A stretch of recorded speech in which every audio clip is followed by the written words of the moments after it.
महाशिवरात्रि कथा एक प्रेरणादायक कहानी। बहुत समय पहले की बात है। एक छोटा सा गांव था जहां एक शिकारी रहता था। वह जंगल में शिकार कर अपनी आजीविका चलाता था। एक बार महाशिवरात्रि के दिन वह जंगल में शिकार की खोज में निकला, लेकिन दिन भर भटकने के बाद भी उसे कोई शिकार नहीं मिला। शाम होने को आई और भूखा प्यासा शिकारी एक पेड़ के नीचे आराम करने लगा। वह पेड़ कोई साधारण पेड़ नहीं था, बल्कि एक बेल का वृक्ष था, जिसके नीचे भगवान शिव का एक पुराना शिवलिंग स्थित था। शिकारी को इस बात का ज्ञान नहीं था। थकान के कारण वह पेड़ पर चढ़ गया और वहां से चारों ओर निगरानी करने लगा कि कहीं कोई शिकार मिले। रात गहरी होती गई और शिकारी को ठंड लगने लगी।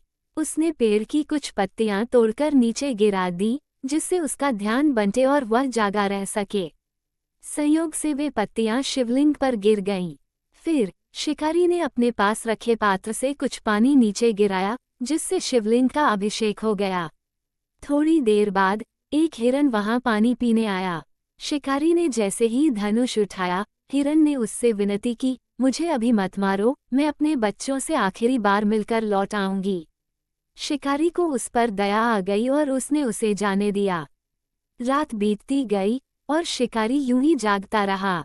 इस दौरान उसने अनजाने में बेलपत्र, जल और अपनी सच्ची भावनाओं से भगवान शिव की पूजा कर दी। सुबह होते ही भगवान शिव प्रकट हुए और शिकारी को दर्शन दिए।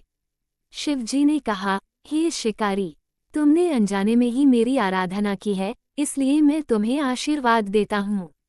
भगवान के आशीर्वाद से शिकारी का हृदय बदल गया और उसने हिंसा का त्याग कर दिया। इस प्रकार महाशिवरात्रि की इस पावन रात को जागरण और भक्ति करने से अनजाने में भी शिव की कृपा प्राप्त हो सकती है। ये कथा हमें सिखाती है कि सच्चे मन से की गई भक्ति कभी व्यर्थ नहीं जाती और भगवान शिव अपने भक्तों पर सदैव कृपा बनाए रखते हैं। अगर आपको ऐसी हाई और वीडियो देखनी है तो हमें लाइक एंड सब्सक्राइब करिए और बेल आइकॉन को प्रेस कीजिए। आप हमें कमेंट करके बताइए कि आपको अगला वीडियो किस टॉपिक पे चाहिए।